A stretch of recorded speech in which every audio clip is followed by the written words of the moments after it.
job in turning off wars. We stopped 8 wars, and we have 1 to go, as you probably know, and that'll get stopped also. But we've done a great job, so it's really been an honor to do it, and I did it with many of the people in this room. Every one of you I know, and every one of you I like our leaders, I like everybody. But I thought we'd have a discussion after the press leaves about what last night represented and what we should do about it, and also about the shutdown, how that relates to last night. I think if you read the pollsters, the shutdown was a big factor, negative for the Republicans. That was a big factor, and they say that I wasn't on the ballot was the biggest factor. But I don't know about that, but I was honored that they said that. And I just want to thank everybody for being here, and a very special thanks to Vice President J.D. Vance, who's doing a terrific job.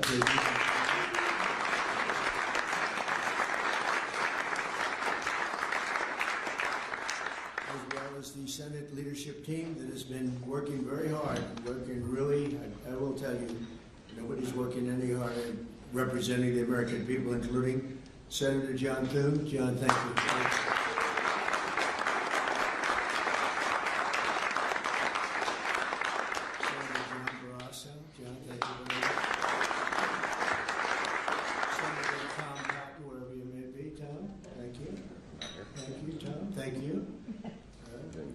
So, Senator Shelley Moore Capito, who can bring it back. Senator James Langford from one of my favorite states, 77 out of 77. Reagan was 56. That was the record. We got every one of them. Thank you, Jim. And a fantastic friend of mine and an incredible advocate during the election a year ago, Tim Scott. Thank you, Tim.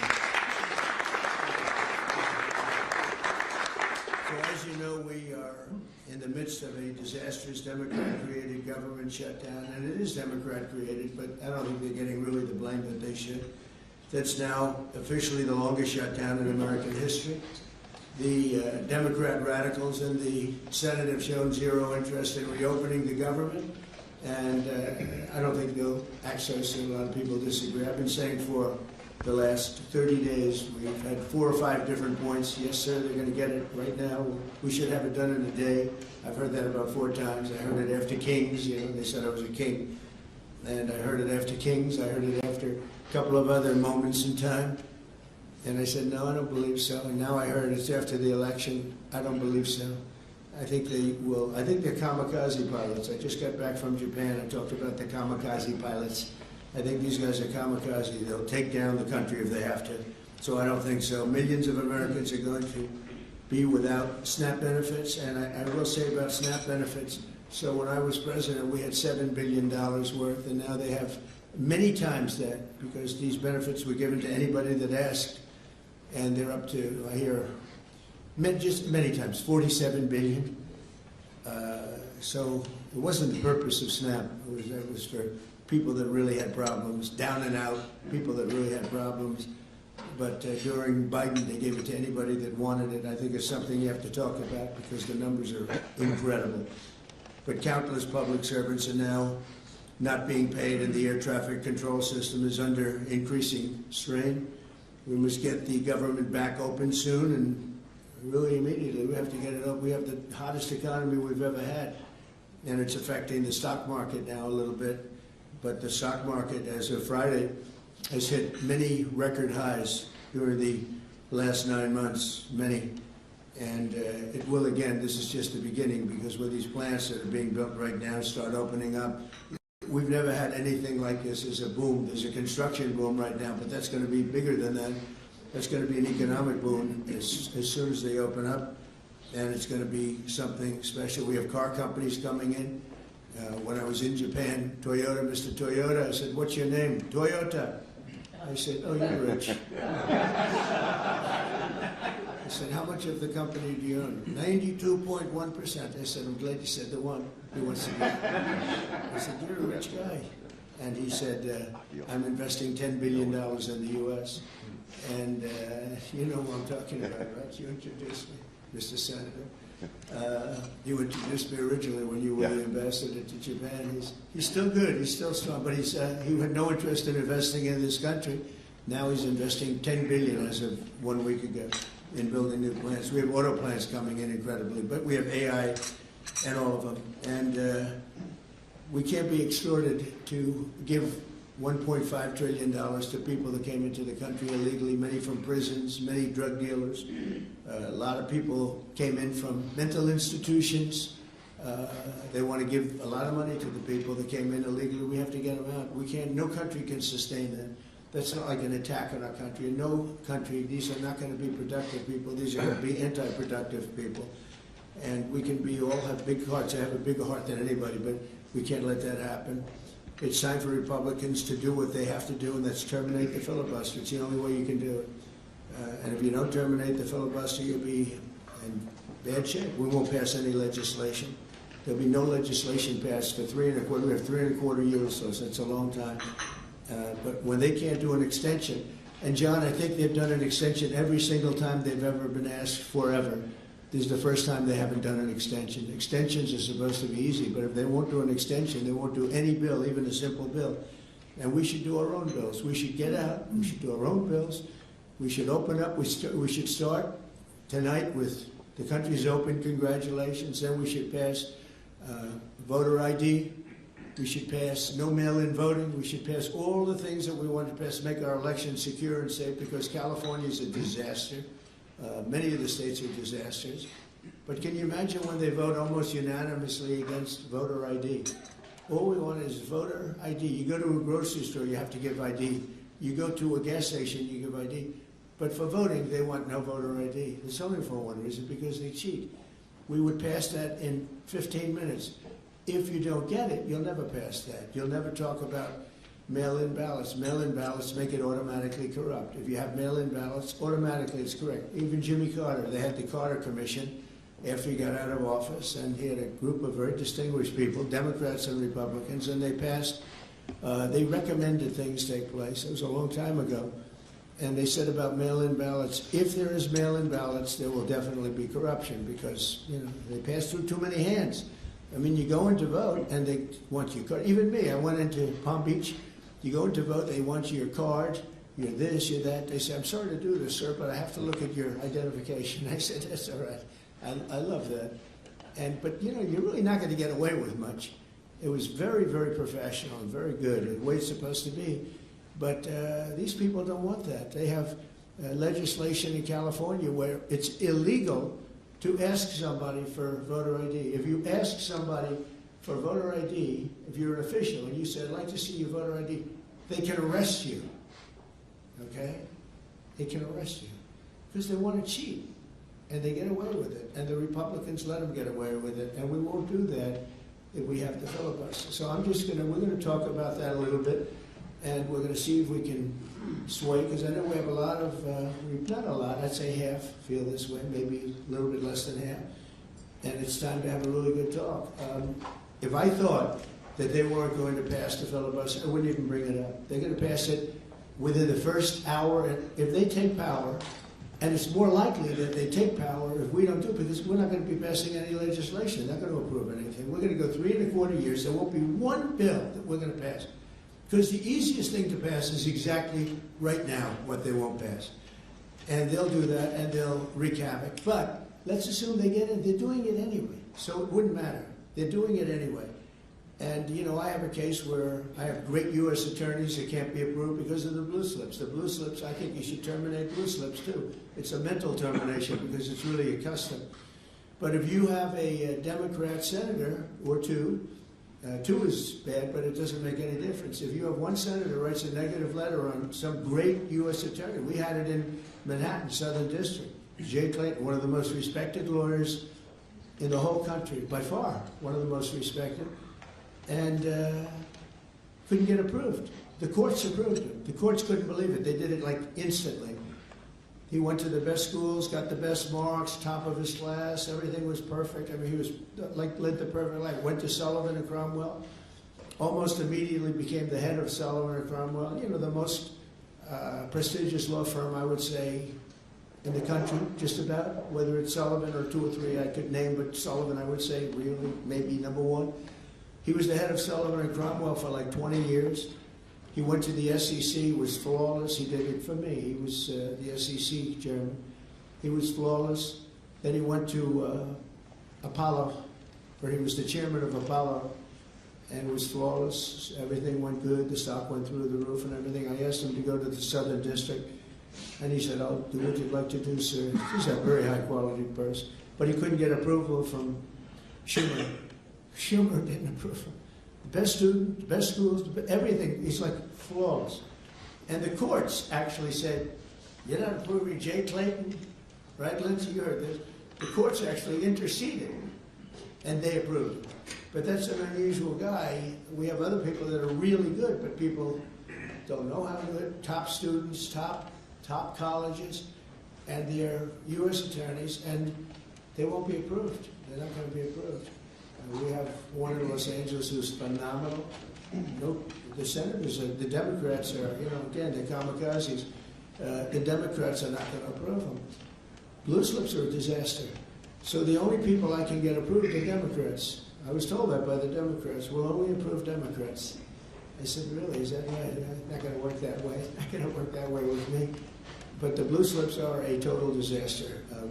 I have 10 people right now that are doing a phenomenal job, and they will be out of office pretty soon. They've got another 2-3 weeks, a couple of them, and then they're going to have to leave. And it's actually a blight on their record because, nobody knows why they left, but it looks like they served 8 weeks and then they had to leave. But they're not going to get the approval because the Democrat, radical left lunatic senators are saying you can't, we're not going to approve you. And if we're not going to approve you, I had actually one Republican who got 2 great letters, but it turned out that he was a rhino, but that was a nice term for him. Now, he got 2 letters of approval, and when I said 2 Democrats approved him, I had to fire him because I figured if 2 Democrats approved him, they wrote the most beautiful letters. I found out, man, this is strange, and he was no good. I fired him. He was really not much of a Republican. The recommendation of that one wasn't such a good recommendation. Someday I'll tell you who recommended him, but it wasn't exactly the best. But when I saw when I saw the 2 senators from Virginia gave him glowing marks, Tim, I said, let me see this. I read the most beautiful letters I've ever seen. I said, I called him up. I said, sorry, you're fired. Get the hell out of here. And but it's a horrible thing. Blue slips is a horrible thing because I have the right to pick judges and I have the right to pick U.S. attorneys, and this takes away the right from me. And I think we're going to go to court on it, and we'll see what happens in court. But it gives the president, it takes away the right of the president to pick people to serve on the court and to serve as U.S. attorneys, which is very important. But the biggest thing is the filibuster. We have to get the country going. We will pass legislation at levels you've never seen before, and it'll be impossible to beat us. By the way, if they do, they're going to do it anyway, and they are going to immediately do the filibuster. And when they do the filibuster, they're going to pack the court. They want at least 5 justices. Now I hear it's up to 5. I actually heard up to 7 and up to 9, okay? They want new judges. They want to pack the court, and they will do it in the first day, maybe the week. Maybe they'll slow it down because there's no reason to rush. But they'll do it the first week. They'll vote on this. And I have friends over there that are Democrats. I'm close to a lot of people. And I asked them about that because some people say, well, maybe they won't do that. I mean, they destroyed the career of Manchin and Sinema, and they got them out there with the only objectors. Nobody else is going to object. They're going to do it the first day. They're going to pack the court. They're going to make D.C. a state, and they're going to make Puerto Rico a state. So now they pick up 2 states. They pick up 4 senators, okay? You think you have problems? They're going to do all of the things. They're going to pick up electoral votes. It's going to be a very, very bad situation. And it's done. It's done. As soon as they attain power. Now, if we do what I'm saying, they'll most likely never attain power because we will have passed every single thing that you can imagine that it's good and all good for the country. And there'll be no reason to. If we don't do that, people say they're not doing much and they're in power. So the good news is we did the great, big, beautiful bill, and it's the greatest thing we could have done. And the smartest thing with John and our Speaker of the House, who's so good, Mike Johnson. We did all in one bill. If we didn't, John, it would be a problem because, we would have gotten a small piece passed. A lot of people wanted to do that. A lot of people in the room wanted to do that. They went along with me and John and everybody, and we got this thing passed. Honestly, it's 4 years worth of goodies.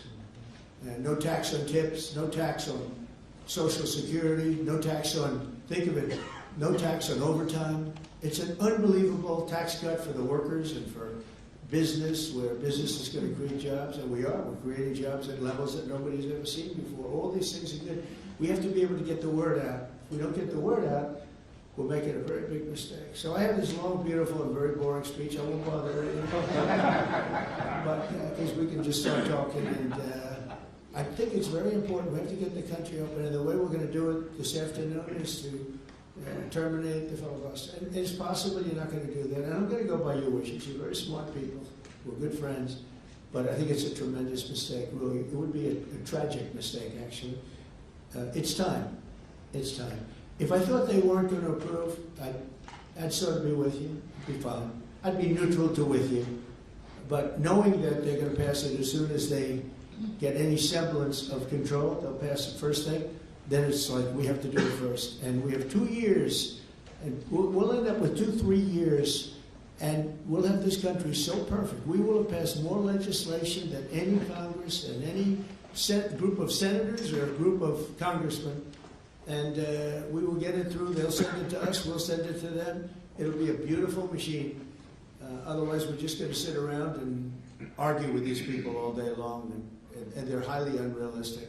Highly unrealistic. Many of them are radical left subversives, frankly. So I want to thank everybody, and we're going to talk, and I want to thank the press for treating us so really well for that foreign trip. It was an amazing, we had just an amazing meeting. Don't forget, 2 months ago, it looked like the whole world was in trouble over rare earth.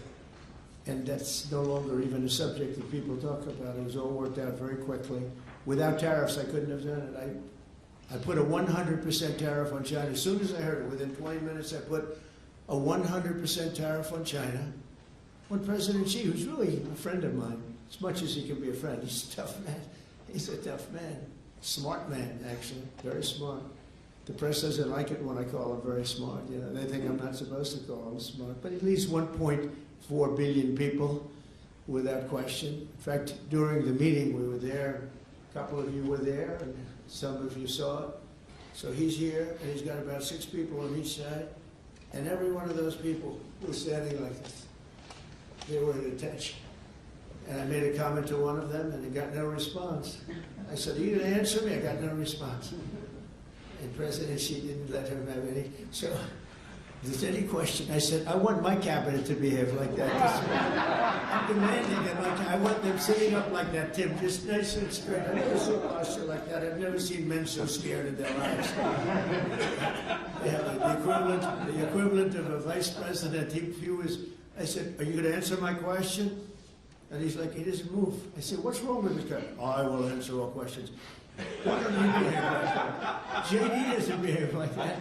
JD butts into conversations. I want to have that for at least a couple of days, okay, JD? We'll keep you long term, but a couple of days of that would be very, very nice. Okay, I want to thank you, and we'll talk a little bit. And I see they set me up with a podium. I thought I'd just be sitting, but it's probably easier. I want to thank you all very much. Thank you to the press, and you can go, and we'll speak to you later. Thank you. I'm going to Miami to make a speech today at a big group, and we have a nice big crowd, and we'll see you there. A lot of you traveling down with me. Thank you very much. Mr. President, you sound very frustrated by last night's elections. What are the takeaways for people in this room? Thank you very much. Thank you, press. What happens if they don't eliminate the press? Thank you, press. Please, Rob. Thank you. Keep moving. Thank you.